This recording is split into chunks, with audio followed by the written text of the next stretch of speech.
Ms. Wood? Yes. Mr. Murray? Yes. You don't get that. I guess I don't vote. I'm sorry, Mr. Ware. Yes. So now, Mr. Murray. I didn't forget you. Ms. Shetmeyer? Yes. Ms. Smith? Yes.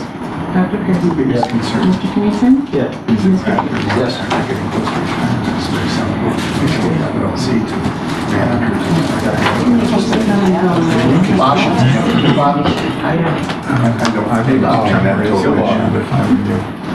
Sorry. Now for your second motion. My second motion, that we eliminate our holdings with Mainstay. Mainstay? Yeah, Mainstay. That's what we want to do. Vanguard Index one. And do it in Vanguard Index. Yeah.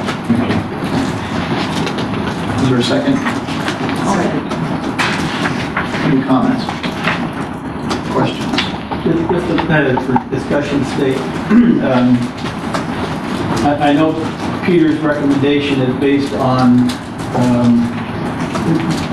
more on the structure of Mainstay, that they have lost some portfolio managers and upper management has been moving, and they've had a lot of turnover in their staff. So he is recommending that we get.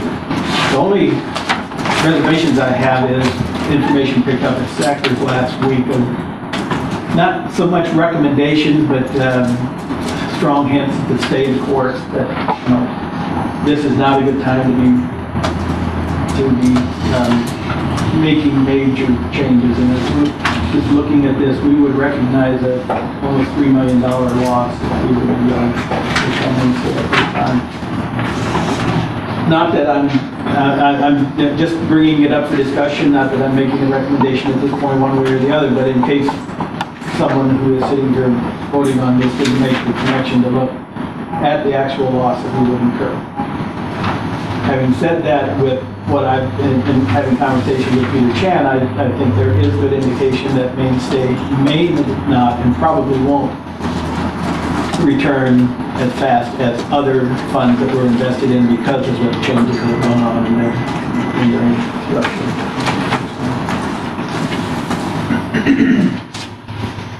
Just food for thought. Well, I think, Tim, that's a good point. It sort of goes back to what sort of caveat that I stated before we voted on the last item. I think you do have to balance that $3 million loss against that speculation that they're not going to recover. So I think that's a good point.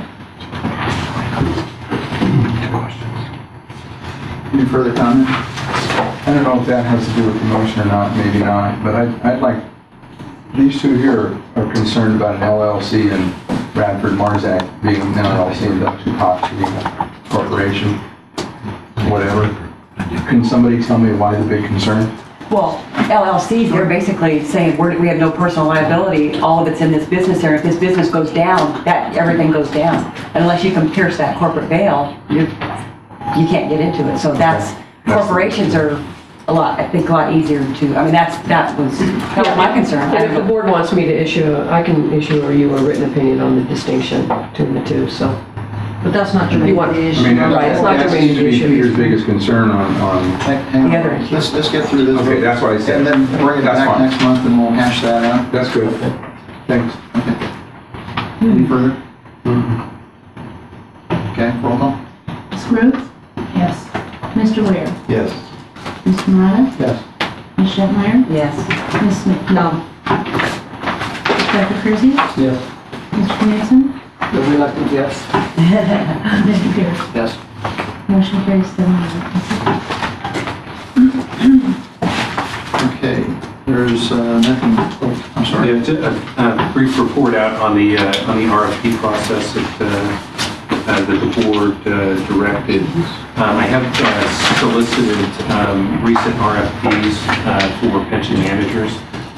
Received 2 from other 37 counties, I think Kern and San Bernardino, and then 3 from cities, City of Los Angeles, City of San Francisco, and City of Fresno. I'm going to continue to scour out there for RFPs, sample RFPs. In addition, what I've done is I've asked my administrator colleagues SACers and at CalPERS for kind of an inventory of managers that we would send an RFP out to. Received, clearly I can determine those that are working with other 37 Act counties and received that information. There were some names that were brought to our attention at the SACers conference. And so clearly I have a pretty good inventory of names at this point as well. What I'd like to do is to have as far as timing that's been described, is to schedule an ad hoc committee meeting in December, possibly early January at the latest, where we would have gone through an RFP. A lot of it will be boilerplate RFP language, and I'll attempt to work with council to kind of nail down the boilerplate part of the language. And I would anticipate that the committee would look at, in particular, would highlight those areas of scope of service, what we're looking for in a pension consultant, as well as looking at the criteria for selection. So kind of focus in on those areas where, and there may be others, where we would look for the unique input both from the committee